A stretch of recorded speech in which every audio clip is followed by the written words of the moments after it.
So matapos nga pong mapatunayan kahapon sa korte na si Floyd Mayweather Jr. ang tunay na ama ng 4 na taong gulang na anak ng kanyang stripper na empleyado sa strip club niya, dahilan kung bakit pinag-uutos ngayon ng hukom na magbigay siya ng $33,000 o 2 million pesos na sustento kada buwan at $1 million o mahigit 61 million pesos para sa 4 na taong hindi niya pagbigay ng child support, ay may bago na namang problemang dumating para sa undefeated former 5 division champion ng boxing. Ito ay dahil na-scam si Mayweather ng kanyang mga dating kasamahan at kasosyo ng mahigit $175 million o halos 11 billion pesos.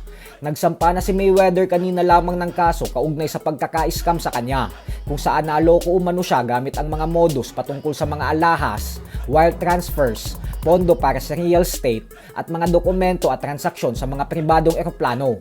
Inaakusahan ngayon ni Mayweather ang dati niyang malalapit na kaibigan na si Jonah Richnitz, Eyal Frist at ang abogadong si Alexander Seligson na siyang mga sangkot umano sa isang malawakang operasyon ng panluloko sa kanya sa mga alahas, paglipat ng mga pera, business entities at bentahan ng mga private jet.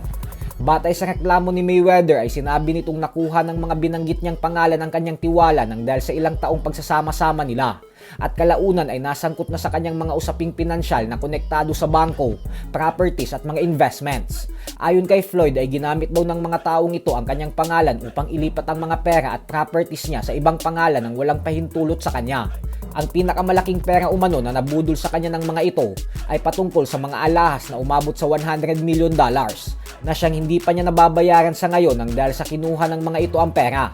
Iniit rin ni Mayweather na nagbigay siya ng $7.5 million para sa inaakala niyang investment deal.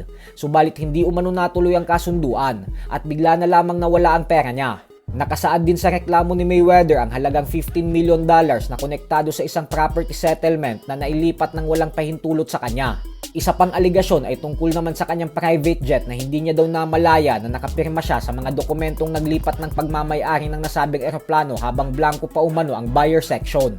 Hanggang ngayon umano ay hindi niya pa alam kung saan napunta ang pera mula sa eroplano.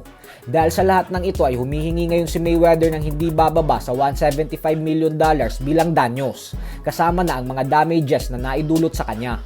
Sa kabilang banda naman mga idol ay bagamat wala pang official announcement na inilalabas ang Kameda Promotions patungkol sa kung matutuloy na ba talaga ang laban ni General Casimero at Luis Neri sa June 6, ay mukhang positibong maidadaos pa din ito sa nakatakdang petsa base sa reaksyon ni Casimero.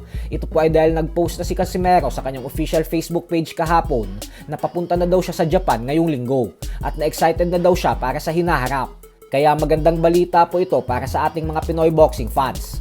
Pero syempre mas maigi pa din na antayin natin ang official announcement galing sa Kameda Promotions.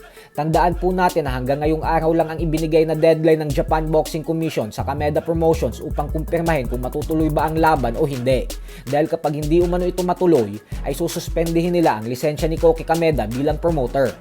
Samantala, wala din pong naging problema si Alexander Usyk at Rico Verhoeven sa kanilang naging official and final weigh-in kanina.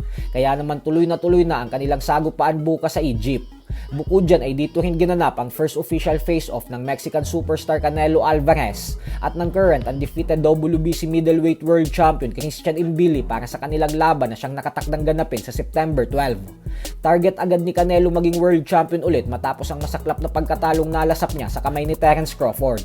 So hanggang dito na lang po muna tayo mga idol.